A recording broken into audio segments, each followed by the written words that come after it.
श्री गणेशाय नमः। श्री सरस्वत्वे नमः। श्री गुरुभ्यो नमः।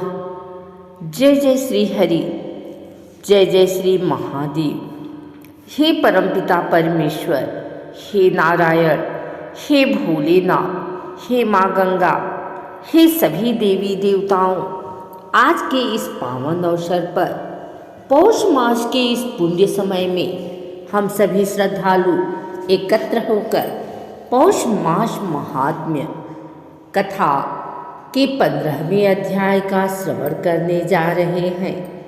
हम सब हाथ जोड़कर प्रार्थना करते हैं कि हमारे मुख से निकले हर शब्द को आप स्वीकार करें, हमारी बुद्धि को शुद्ध करें और हमारे हृदय में भक्ति, श्रद्धा और सत्य का वास कराएं।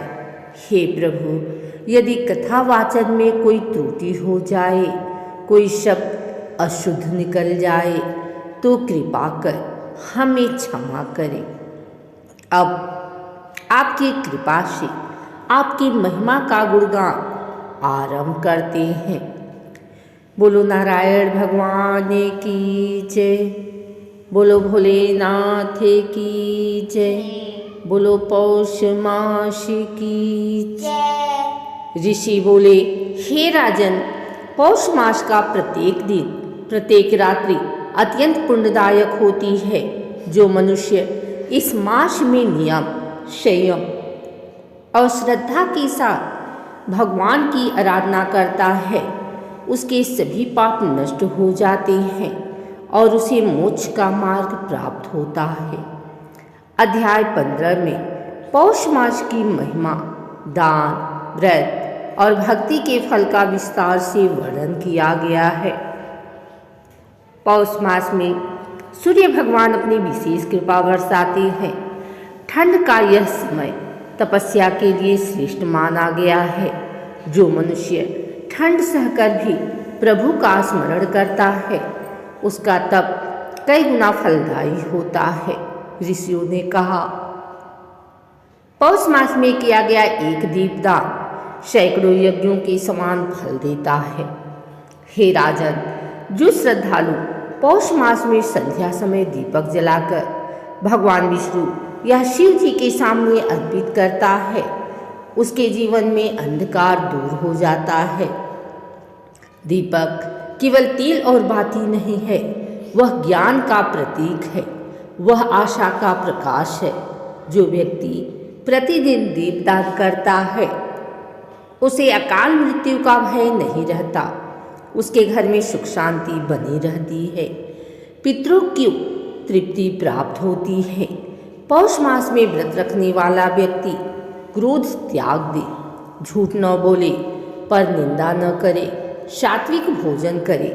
ऋषि बोले, हे नरेश, व्रत केवल भूखे रहने का नाम नहीं है।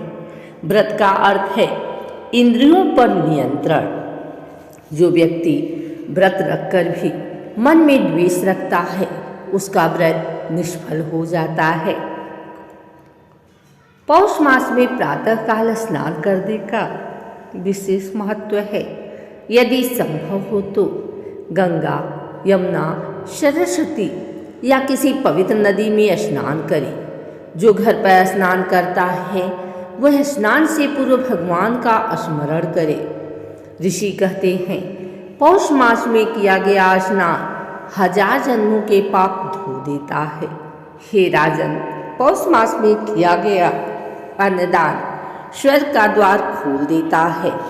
ठंड के कारण यदि किसी गरीब को अन्न, वस्त्र, कंबल या लकड़ी दान की जाए तो भगवान स्वयं उस दान को स्वीकार करते हैं।